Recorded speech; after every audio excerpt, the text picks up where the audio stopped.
విరూపాక్ష దేవాలయం బెంగళూరుకు సుమారు 350 కిలోమీటర్ల దూరంలో కర్ణాటక రాష్ట్రంలోని హంపి పట్టణంలో ఉంది. ఇది విజయనగర సామ్రాజ్యానికి పూర్వ రాజధాని అయిన హంపి ప్రాంతంలో ప్రధాన ఆకర్షణగా నిలుస్తుంది. విరూపాక్ష దేవాలయం యొక్క చరిత్ర చాలా పురాతనమైనది. సుమారు ఈ ఆలయం 7వ శతాబ్దంలో నిర్మించారు. కానీ ముఖ్యంగా ఈ దేవాలయం విజయనగర సామ్రాజ్యంలో 14వ శతాబ్దం నుంచి 16వ శతాబ్దం మధ్య ఎక్కువగా అభివృద్ధి చెందింది. రాయల పరిపాలకులైన శ్రీకృష్ణదేవరాయలు వంటి మహారాజులు ఈ ఆలయం విస్తరించి దీని ప్రాముఖ్యతను మరింత పెంచారు. అయితే మనం ఈరోజు ఈ టెంపుల్ గురించి మాట్లాడుకోవడానికి ముఖ్యమైన కారణం ఏంటంటే, ఈ టెంపుల్కి ఉండేటటువంటి మెయిన్ గాలి గోపురం ఏదైతే ఉందో దాని నీడ ఆలయంలో ఉన్నటువంటి ఒక మండపంలో తలకిందులుగా పడుతుంది. అసలు ఇలా ఎందుకు జరుగుతున్న విషయం చాలా మందికి తెలియదు.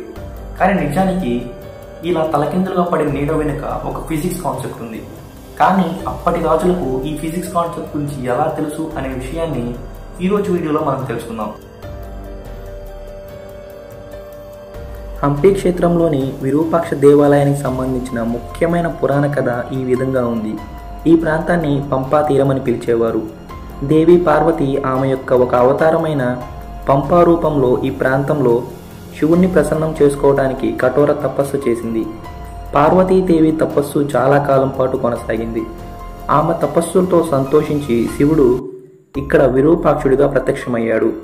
ఈ కథ ప్రకారం హంపి ప్రాంతం పవిత్ర క్షేత్రంగా గుర్తించబడింది మరియు శివుణ్ణి విరూపాక్షుడిగా పూజించడం ప్రారంభమైంది. పంప అనే పేరుతో ఈ ప్రాంతం పంపాపురి అని కూడా ప్రసిద్ధి చెందింది.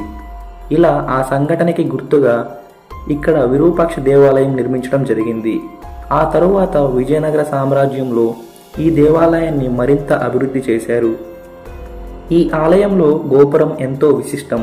49 మీటర్ల ఎత్తైన ఈ రాజగోపురాన్ని విజయనగర రాజవంశానికి చెందిన కృష్ణదేవరాయలు 16వ శతాబ్దంలో నిర్మించారు. ఈ ఆలయం సాధారణ ఆలయాలలో కాకుండా ఏదో ఒక విశిష్టత ఉండాలని ఈ ఆలయం గోపురానికి ఎదురుగా ఒక మండపాన్ని నిర్మించి ఈ రాజగోపురం యొక్క నీడ ఆ మండపంలో తలకిందులుగా పడేలా రూపకల్పన చేశారు. ఇలా ఈ ఆలయం యొక్క విశిష్టత మరింత పెరిగింది. నిజానికి అప్పటి రాజులు ఇలా ఈ నీడ తలకిందులుగా పడటానికి ఫిజిక్స్లో పిన్ హోల్ కెమెరా ఎఫెక్ట్ అనే కాన్సెప్ట్ని యూజ్ చేశారు. మనమందరం ఈ కాన్సెప్ట్ గురించి చిన్నప్పుడు చదువుకునే ఉంటాం. ఈ పిన్ హోల్ కెమెరా కాన్సెప్ట్ అనేది ఏం చేస్తుందంటే, ఒక ఆబ్జెక్ట్ యొక్క నీడ తలకిందులుగా పడేలా చేస్తుంది.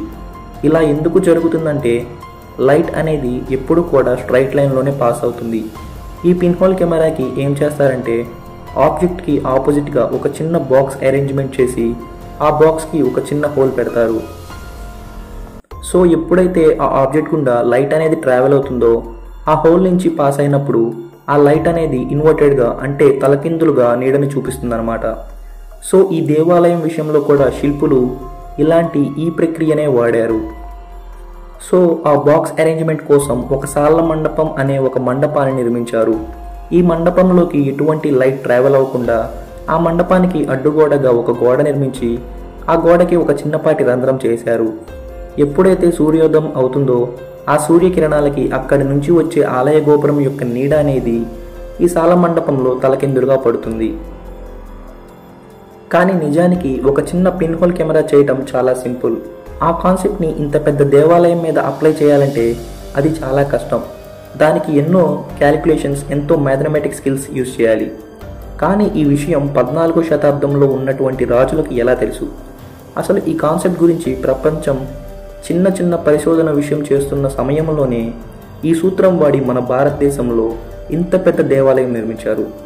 ఈ ఒక్క దేవాలయంలోనే కాదు, ఇలాంటి మరెన్నో దేవాలయాలలో ఈ పిన్ హోల్ కెమెరా కాన్సెప్ట్ వాడి చాలా అద్భుతాలు క్రియేట్ చేశారు.